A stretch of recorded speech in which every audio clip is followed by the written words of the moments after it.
Kumusta katupa? Maraming salamat dahil nandito ka. So, sa mga nag-request ng kantang ito, so ito na yon yung tutorial para sa inyong lahat. Pero syempre bago tayo magsimula mga katupa, shoutout muna tayo. So huwag nyo muna skip yung video na ito dahil may mga shoutout pa tayo and then may announce pa din tayo. Shoutout muna kay John Riel. O yan, John Riel Ayag.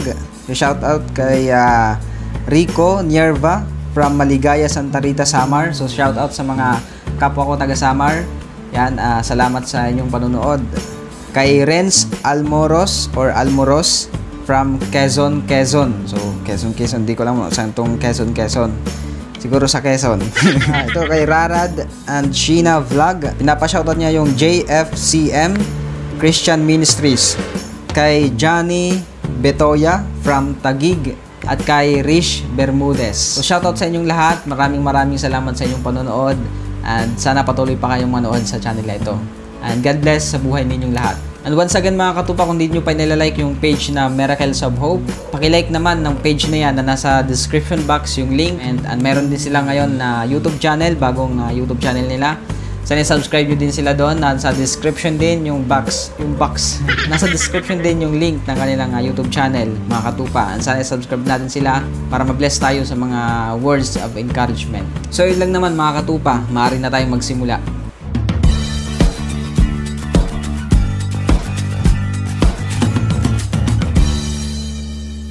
So ayan mga katupa, yung original key nga pala ng kantang ito ay nasa key of G, I think. So, yan, yung key of G.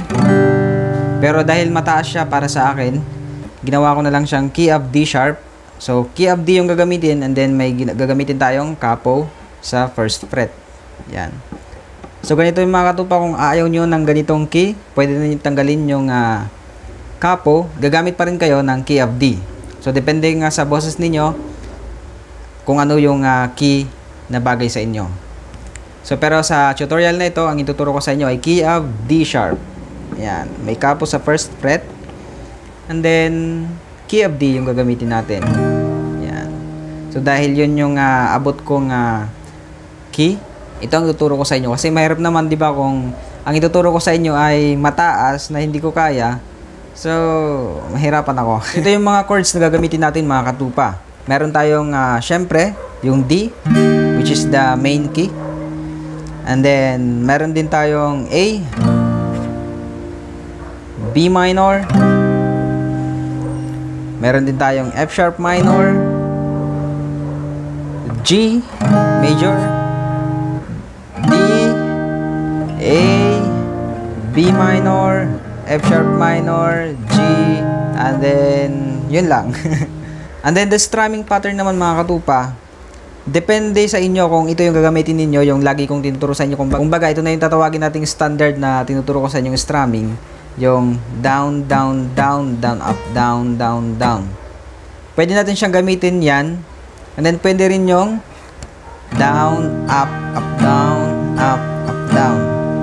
So, pili na lang kayo dyan sa dalawa mga katupa. Kung ano mas komportable kayo na gamitin, yun ang gamitin ninyo. Pero sa tutorial na ito mga katupa, gagawin ko, paghaluin ko siya, pero wag lang kayo malilito kasi hindi siya nakalilito. Yan, sundan nyo lang yung strumming pattern na gusto ninyo, then magagawa nyo naman siya ng diretsuhan. So, bali, yung maging strumming natin dito ay yung dalawa, yung down, up, down, up, down. Kasi pagdating natin dun sa may pre-chorus, dun na natin gagamitin yung down, down, down, down, up, down, down, down. So, yan yung chords naman natin sa intro. D, B minor, G, at A. So, apat yung chords natin sa intro. So, yan, strum natin siya with the strumming pattern. Siyempre, ano pa mga ba yung i-strum natin kundi yung strumming pattern. B minor, G, and then A. So, pwedeng dalawang ulit dyan. Pagdating naman sa verse, tapos na dito sa A, pupunta na ng D. Pagpunta ng D, you are forever. Yan, running yung chords. Tumatakbo. So, running chords yung part na yan kasi hindi natin kukumplituhin yung strumming pattern. So, bali, mangyayari, you are down, up, pupunta agad ng A. You are forever in my life. And then sa A, kung mapansin ninyo, may down na pahabol. Yan, ganyan. You are forever in my life. Pagdating na sa may B minor, dyan na kukumplituhin yung strumming. You are forever in my life. Then you see me through G. See me through the season A. Then cover me, ulitin lang din yon. Cover me with your hands. Yan, ganun pa rin. And lead me in. It's A, righteousness. Yan. Then pagdating na sa pre-chorus, pagdating sa pre-chorus, F sharp minor. In I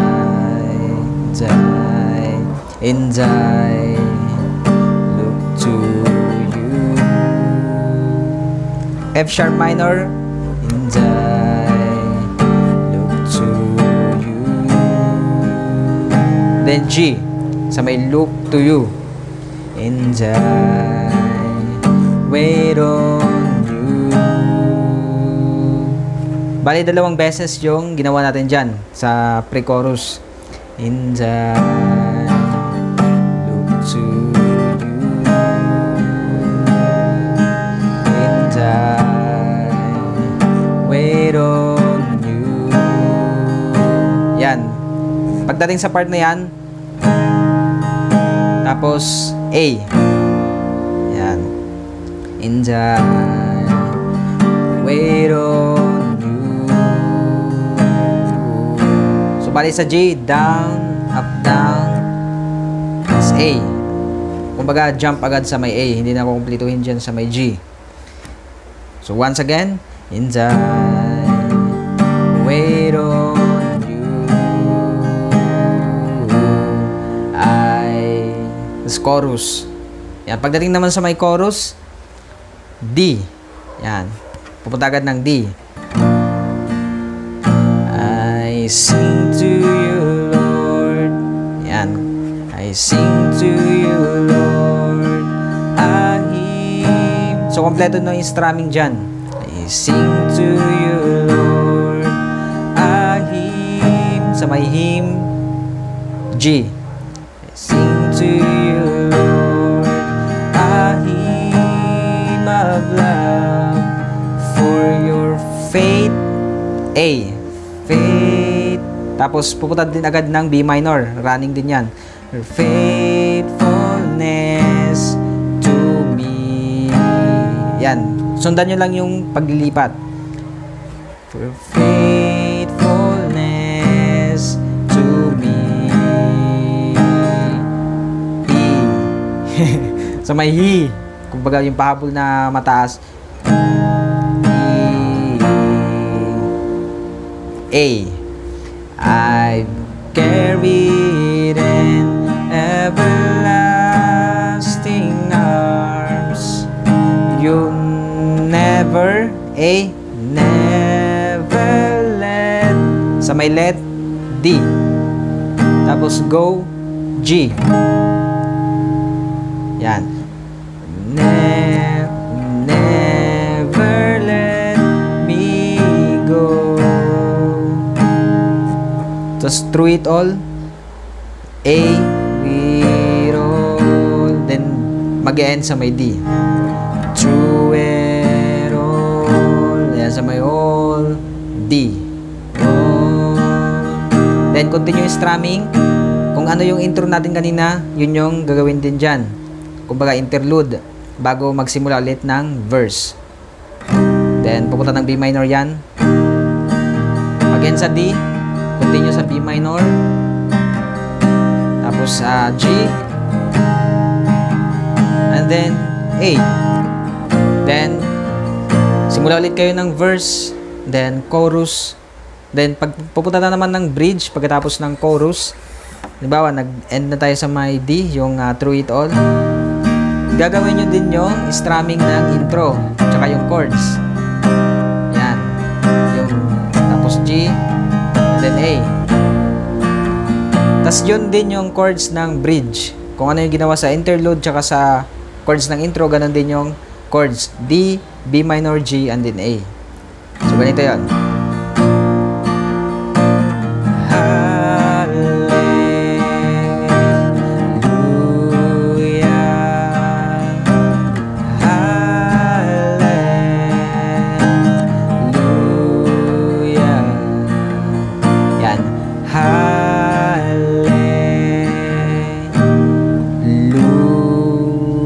Sundan nyo kung saan pumupunta yung chords sa part ng lyrics. Hallelujah,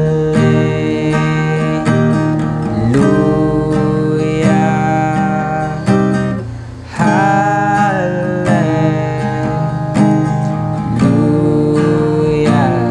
Then, 4 na beses yan or 3. So, depende na yan sa inyo kung gaano pa, kung patatagalin ninyo yung bridge, kayo na bahala. Pagdating sa may last na part ng bridge, kumbaga sa may papataasan na yon, yung Luya, ganun pa rin yung chords, paulit-ulit lang yan dyan. So ngayon, magkaroon tayo ng play along. Pero dahil mga katupa, dahil English ang kantang ito, sabi ko nga diba, there will be a possibility, wow, English, there will be a possibility na magkaroon tayo ng copyright claim dahil English yung kantang ito. Kumbaga, international song. So, ang gagawin natin, i-guide ko pa rin kayo sa kanta, sa lyrics ng kanta habang tinutugtog natin yung sa gitara. Pero hindi ko siya kakantahin ng dire-diretso. So, na-gets ninyo? At sana nga masundan ninyo. Basta, tingnan nyo lang yung pag lilipat-lipat ng chords, then kantahin ninyo para masabayan ninyo. So, yun mga katupa. Sana maunawaan ninyo kung bakit hindi natin siya pwedeng kantahin.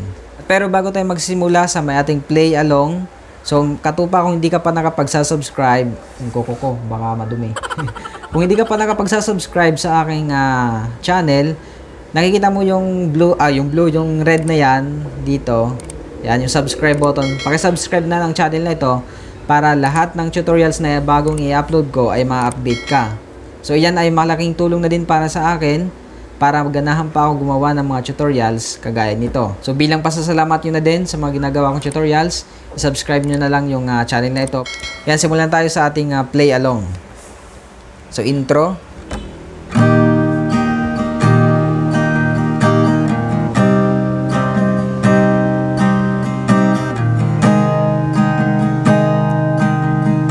So isang beses na lang muna.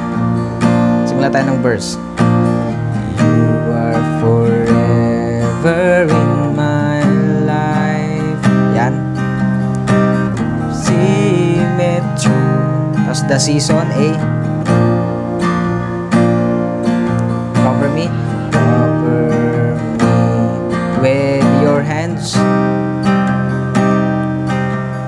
and lead me in your righteousness.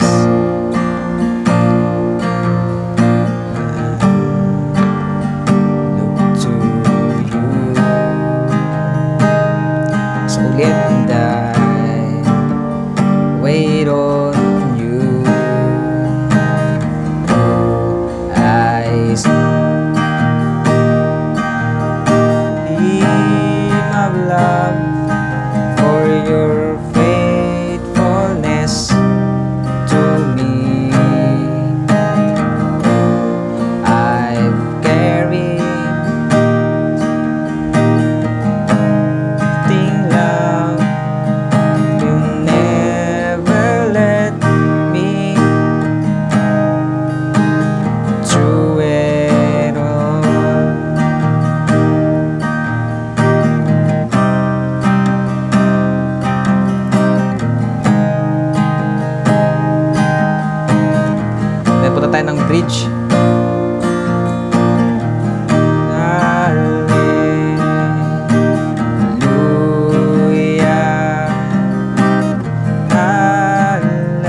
ulit.